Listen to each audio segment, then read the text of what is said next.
Oi, sou a Juliana. Você já ouviu dizer que existe ao noroeste de Israel um grande lago, o Lago de Genezaré? Também é conhecido como Lago de Tiberíades ou como Mar da Galileia. Só que mar de verdade não é, já que suas águas não são salgadas. É um lago muito grande, de água doce, a 209 metros abaixo do nível do mar, com superfície aproximada de 166 km² e cerca de 20 km de comprimento. Seu ponto mais profundo está por volta de 44 metros de profundidade. Seu principal afluente é o Rio Jordão, que atravessa o lago de norte a sul. Um dia, Jesus estava caminhando por essas margens, na região da cidade de Cafarnaum, e uma grande multidão o acompanhava. E todos, como sempre, se apertando, um querendo se aproximar mais que o outro do Senhor. Então Jesus, em sua caminhada, foi se aproximando de 2 barcos pesqueiros, surpreendentemente vazios, sem peixe nenhum. Digo surpreendentemente porque aquela era a hora em que os pescadores voltavam do trabalho e que estariam separando a mercadoria, e sem peixe algum, estavam lá só os pescadores, cansados e frustrados, arrumando seus materiais, limpando suas redes. Então Jesus entrou em um barco e pediu ao dono desse barco, Simão, que o levasse um pouco afastado da praia, para que ele pudesse falar mais tranquilo para a multidão. Jesus já conhecia Simão, agora estava morando próximo a ele e até conhecia a sua casa. Então tinha essa liberdade de chegar assim com Simão. E com aquele mundaréu de gente se apertando onde eles estavam organizando as coisas, estava difícil mesmo para ficarem lá. Simão então prontamente atendeu ao Senhor. Para ele era uma honra ter Jesus tão pertinho e poder ajudá-lo em algo, apesar de todo o cansaço e frustração daquele dia. O barco se afastou com Jesus, Simão e seu irmão André. Daí Jesus se sentou e começou a ensinar dali para a multidão e para os 2 também que estavam no barco. Quando ele terminou de falar, ele virou para Simão e disse, já que ele era o dono, o líder daquele barco: "Agora vá para onde é mais fundo e lance as redes para pescar." Simão, um pouco desconcertado, sem querer ofender, porque ele era o pescador, ele disse para Jesus: "Mestre, trabalhamos duro a noite toda e não pegamos nada, mas por ser o Senhor quem nos pede, vou lançar as redes novamente." Seria por respeito ao Senhor, porque eu sei muito bem que não vai dar certo. Estivemos toda a noite empenhados, trabalhando muito para conseguir algo, mas hoje não tem peixe algum. Por respeito e um pontinho de curiosidade, faremos isso novamente. Pode ter pensado assim, Simão. Então Simão e seu irmão André pegaram as redes que já estavam até guardadas e as lançaram novamente ao lago, lá naquela parte mais funda. Lançaram as redes. Elas se espalharam, caíram sobre a água. Então eles deixaram elas descerem.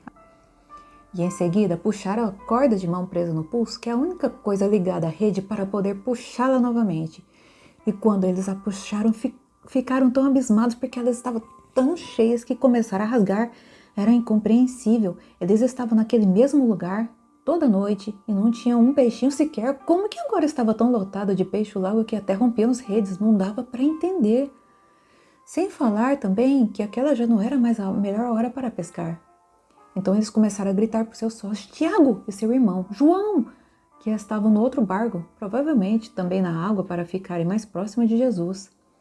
Além do mais, gritar e ser ouvido a uma distância de aproximadamente 6 quilômetros, distância do ponto mais fundo do lago até a margem de Cafarnaum, seria um pouco difícil.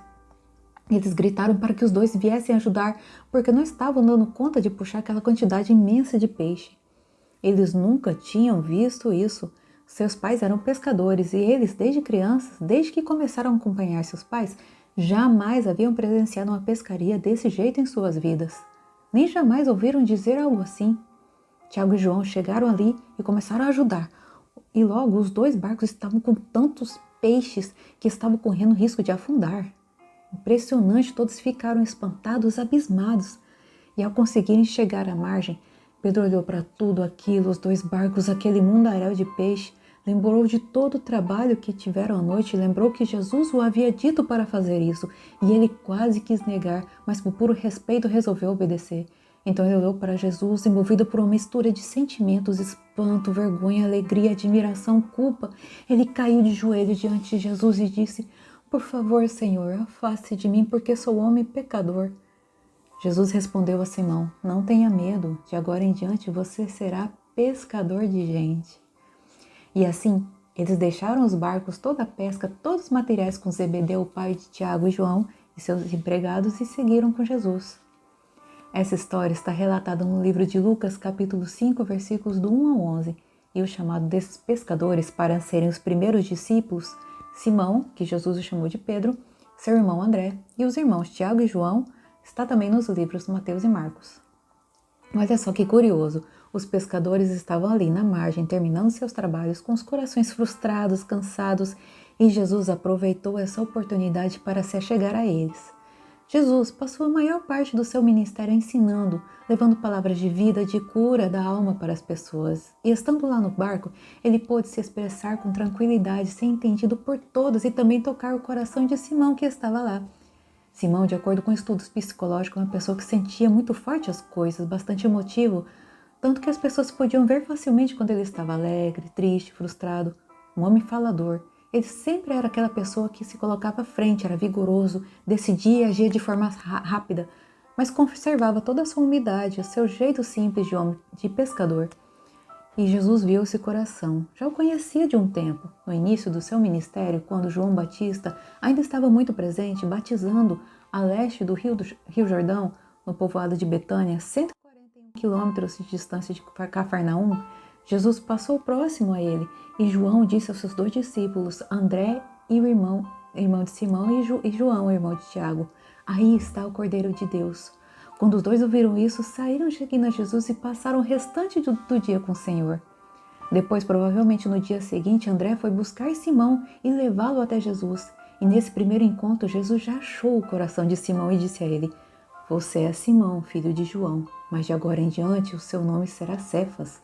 Cefas é o mesmo que Pedro e quer dizer pedra.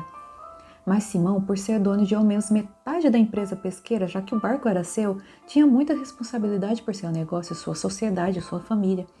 Apesar de ser tocado todas as vezes que ouvia e desejar mais de Deus, não podia seguir a Jesus. Ele viajava muito, não tinha como conciliar as coisas, Simão podia pensar assim. Mas agora Jesus estava morando na mesma cidade que Simão, Cafarnaum.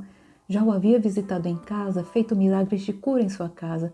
Simão sentia-se movido para estar com Jesus, mas não sabia como por suas muitas responsabilidades. E Jesus, ali tão pertinho dele no barco, pôde se dedicar totalmente a tocar esse coração, que se encontrava tão chateado naquele momento. Jesus entendia a importância da pesca para eles e sabia que por mais que falasse, que suas palavras aquecessem o coração, nada ia mudar aquele fato, nada ia desprender o coração de Simão daquela responsabilidade que ele sentia fortemente por não ter conseguido nada naquela noite de trabalho. Além da empresa dele, com os empregados, com os sócios e o irmão, ele voltaria para casa, para sua mulher, sogra e provavelmente filhos, de mãos vazias, esgotado física e emocionalmente. Assim, Jesus, sem mais palavras, sem dizer algo específico para Pedro, apenas o manda se mover e trabalhar, fazer novamente aquele mesmo movimento causador da frustração de seu dia. Simão, mesmo muito chateado e cansado, obedeceu.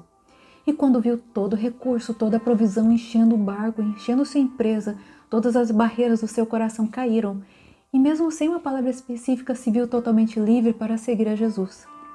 Simão sabia que Jesus podia encher a casa dele com a sua presença, mas não tinha segurança ainda no mover do Senhor em todas as áreas da vida. E a partir desse momento ele teve essa certeza. Tudo que ele ainda tinha como insegurança caiu por terra, nenhuma se susteve. Jesus demonstrou que era capaz de suprir tudo. Pedro poderia se render. Ele soube que seria impossível que faltasse algo para ele ou sua família, mesmo ele parando de trabalhar tão arduamente como de costume, já que ele era o cabeça-chefe da família. As circunstâncias da vida, os problemas, é claro que nos afetam, a uns mais, a outros menos. Muitos conseguem gerir bem as emoções e não deixam que os problemas se instalem em sua mente, não deixam que eles fiquem fazendo redemoinhos nos seus sentimentos. Mas muitos também, como Simão, são muito sensíveis ao que lhes acontece. São personalidades diferentes, não é ser certo ou errado. Um, claro, sofre mais que o outro, mas todas as diferentes personalidades necessitam do toque de Jesus para enxergarem claramente e agir com sabedoria em cada situação, para encontrar o equilíbrio do Espírito Santo. Cada pessoa é diferente da outra. Para cada coração existe um toque, como em um piano. Para cada tecla há uma nota específica. E assim o Senhor nos toca. Ele aproveita as situações para se achegar a cada um de nós. Qualquer um, sem exceção, em qualquer momento da vida, se encontra enlaçado em algum problema, estando ou não entregue a Jesus. E o Senhor usa essa situação em que estamos com o coração aflito, com a guarda baixa, para se aproximar e falar baixinho ao nosso interior. E em todos os momentos Ele sempre tenta ser ouvido por nós, mas Ele sabe que em momentos específicos, cruciais, individuais, sua voz será mais clara se assim deixarmos, se ansiarmos ouvir e ser totalmente guiados por Ele. Simão era falador explosivo, mas naquele momento ele permaneceu calado durante todo o ensinamento de Jesus. Ele se permitiu submergir nas palavras, na presença de Jesus. Tanto que quando Jesus falou para ele voltar a pescar, ele até tomou um leve susto, meio que acordou do estado tão maravilhoso que o Senhor deixou naquele ambiente, voltando àquela realidade em que ele estava, aquele acontecimento chato. Por isso ele até tentou retrucar pelo susto, mas recuperou a respiração e se deixou ser guiar pelo ambiente e pela presença de Jesus e por fim obedeceu. Jesus nos fala e suas palavras aquecem o coração, mas se passarmos a vida nos apoiando em nosso próprio entendimento, vamos continuar dando cabeçadas e nos encontrando vez e outra em prisões emocionais, em redemoinhos mentais. Se você se encontra hoje em seu lugarzinho mental, só com uma lâmpada acesa ou nada aceso, queira escutar o que Jesus tem te falado. Busque estar em ambientes onde o Espírito de Deus possa ter liberdade. Deixe o Senhor ter liberdade em sua casa, em sua vida. Se você já tem buscado a Jesus, sabe que Ele já tem tocado seu coração. Assim como Simão Pedro já conhecia Jesus, toda vez que ouvia o Senhor, algo em seu interior se movia, ele se incomodava, mas ainda não via como ou o que poderia fazer, até que se viu a sós com Jesus no meio do lago, em meio a um ambiente causador de sua frustração. Seu coração foi incomodado e aquecido justamente lá, naquele lugar de onde ele já queria ter saído e ido se recolher em casa, em sua cama, para chorar suas pitangas sem ser visto e julgado por qualquer um e poder descansar. Jesus moveu o coração dele naquele lugar porque Pedro permitiu Jesus entrar em seu barco. Ele decidiu ouvir dedicar seu tempo, que deveria ser para o seu descanso, para dedicá-lo a Jesus. E o mais importante, ele decidiu obedecer. A permissão para a presença de Jesus em seu barco foi crucial para transformar aquele ambiente de frustração em um ambiente de milagres. Jesus ordenou que ele fosse novamente fazer todo o movimento, toda a atitude que motivou seus redemoinhos interiores, formados pela sua culpa por não haver dado conta de seu trabalho diário e pela carga de responsabilidade que ele colocava sobre si diante de tudo e de todos. Se Simão não tivesse permitido que Jesus entrasse em seu barco, se não permitisse ser ensinado, se não se permitisse que as palavras de Jesus pudessem entrar em seu coração, nada teria acontecido. Tudo dependeu dele. Ele poderia sim simplesmente ter deixado o barco com os empregados, já que tudo estava quase pronto já, ir para casa e pedir desculpa para Jesus, pois ele não poderia voltar para a água porque já era tarde e estava cansado. Voltar para a água não era uma opção naquele momento, e era tudo isso verdade. Mas não foi assim. Simão já buscava conhecer mais sobre Jesus, sempre teve o desejo por mais de Deus, e apesar de tudo, ele voltou com Jesus para onde ele não queria e fez novamente o que ele já estava farto de fazer naquele dia, e até de se esmurrar, digamos assim, pelos péssimos resultados que obtinha cada tentativa. Jesus primeiro aqueceu seu coração, tirou a concentração total no sentimento de derrota que Simão estava sentindo e até esquecido, por pelo menos naquela hora, e estava com a porta aberta do seu mundinho, já não estava encarcerado sozinho dentro dos seus pensamentos.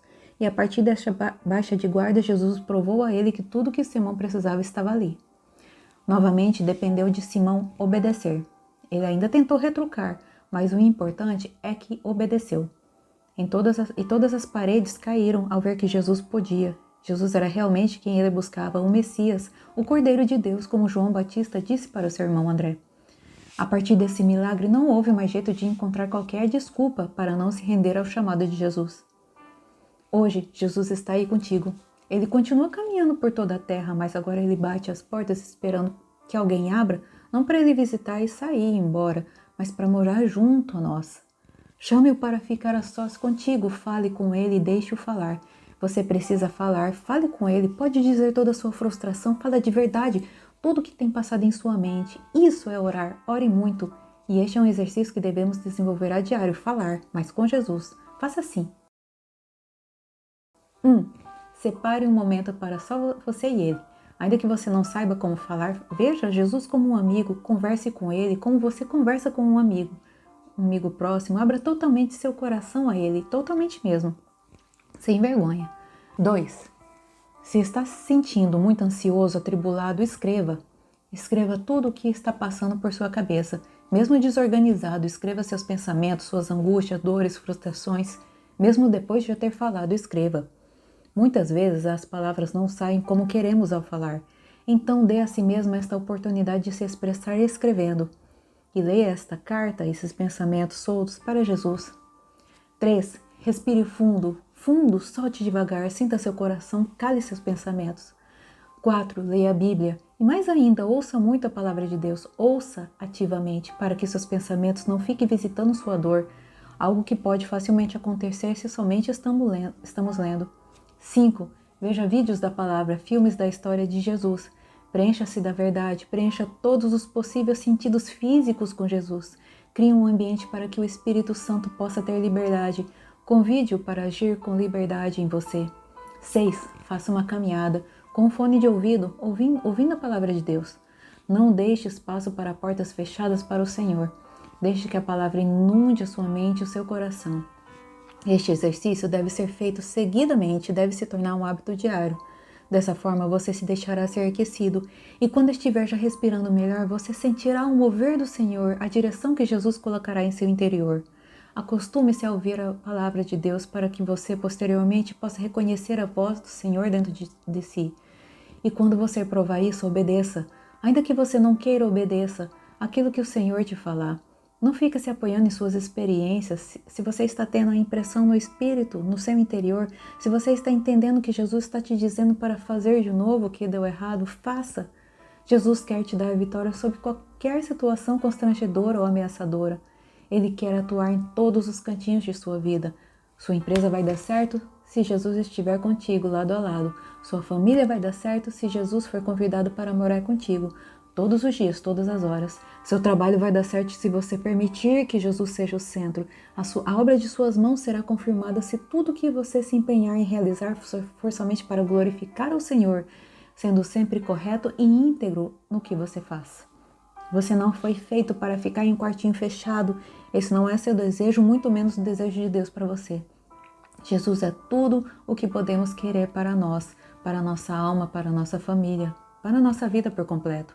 Dependeu de Pedro decidir passar seu tempo com Jesus, recebê-lo em seu barco e obedecer a Jesus, ir para onde ele não queria e fazer o que ele também não queria fazer. Depende de mim, depende de você, querer e aceitar depender somente de Jesus para tudo, não somente em casa ou na igreja. Jesus é Senhor para toda a vida, profissional, pessoal, interpessoal, tudo. Somente nele podemos encontrar o remédio para as nossas feridas, a liberdade para a nossa alma, a vida em verdade. Não queira se achegar a Jesus querendo que ele faça uma mágica em sua vida. Isso ele não fará. Jesus não é o mágico para resolver os problemas. Jesus é o respirar, é o caminhar, é o decidir, é o amar, é o viver. No livro da sabedoria, em Provérbios, capítulo 3, versículo 5 do 7, nos diz: confie no Senhor de todo o coração e não se apoie em sua própria inteligência. Lembre-se de Deus em tudo que fizer e Ele lhe mostrará o caminho certo. Não fique pensando que você é sábio, teme o Senhor e não faça nada que seja errado. Busque estar com Jesus em todos os momentos e permita que Ele quebre paradigmas e conhecimentos pessoais. Tudo que você sabe, Jesus pode transformar. O conhecimento pertence a Ele, não ao nosso coração ferido, à nossa mente corrompida. Aceite o conhecimento da verdade, não das experiências passadas. Não se permita ficar travado porque você viu que não deu certo. Se você tem buscado a Jesus, Ele já tem colocado algo em seu coração. Se ainda não o tem buscado, se entregue totalmente. Não levante empecilhos, achismos, suas experiências, seus conhecimentos, a opinião dos outros. Não levante essas pedras altas, essas barreiras em seu caminho. Normalmente, escuto uma dúvida muito comum entre as pessoas. Muitos perguntam: como posso ter certeza de que é de Deus o que tem movido o meu coração? Te dou agora os passos. 1. Primeiro, ore e passe um tempo meditando na palavra. Faça aquela rotina que eu te falei, o exercício diário. Não é só uma vez e já basta, é diário. 2. Tenha paciência, não queira nada para ontem. Sua cabeça e seu coração não é um simples prato sujo que se limpa facilmente com água e sabão. Você requer um tratamento especial e específico. Permita-se ser cuidado. 3. Medite naquilo que tem movido seu coração. Depois de tempo já de busca e reorganização da mente, Então encontre essas respostas. Primeira pergunta: você sente paz quando pensa somente nessa direção, nisso que tem movido seu coração sem os levantes mentais? Por isso é importante orar antes e escrever, para colocar em ordem a mente e você conseguir encontrar a paz ou não ao pensar somente nessa direção. A segunda pergunta: isso é algo realmente que aquece o coração sem buscar justiça própria? Terceira pergunta: é algo que será uma bênção não somente para você, mas pode beneficiar a outros? Essa é uma pergunta muito importante também, porque tudo que Jesus faz não é somente para nós, mas para que nós possamos ser instrumento de bênçãos, agentes de milagres nesse mundo. Então, se para todas as perguntas a resposta for sim, mete a marreta nessas paredes e mesmo sem saber como pode dar certo, faça, porque tudo que vier para suas mãos não será porque foi você, será porque foi Jesus. Jesus só precisa da sua obediência, todo demais quem faz é Ele. Seu fruto você colherá, a obra de suas mãos será confirmada desde que você permita ser guiado por Jesus, acima de qualquer conselho, de qualquer entendimento, de qualquer estudo, de qualquer pessoa ou opinião alheia. A decisão sempre será pessoal, e eu posso te garantir que não há melhor decisão na vida que deixar ser tocado e ser totalmente guiado por Jesus.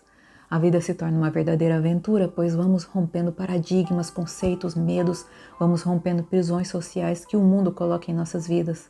Acontece uma reviravolta se entregarmos de verdade o controle nas mãos de Jesus. Mas não há como querer estar em outro lugar quando se vive integralmente na presença do Senhor. Decida acreditar, decida. A vida é regida por decisões. A cada dia, a cada minuto temos que decidir algo. Decida e peça sempre que o seu pensamento esteja cativo à obediência do Espírito Santo de Deus, para que tudo que você fizer seja guiado por Jesus. Todos os dias, decida exercitar sua comunhão com Jesus. Todo dia, decida por Jesus, o dia inteiro e todos os dias. Amém? Se esse vídeo foi uma bênção para você, joinha, compartilha e se inscreve no canal se ainda não for inscrito, beleza? Que Deus te abençoe grandemente. Até a próxima, se o Senhor permitir.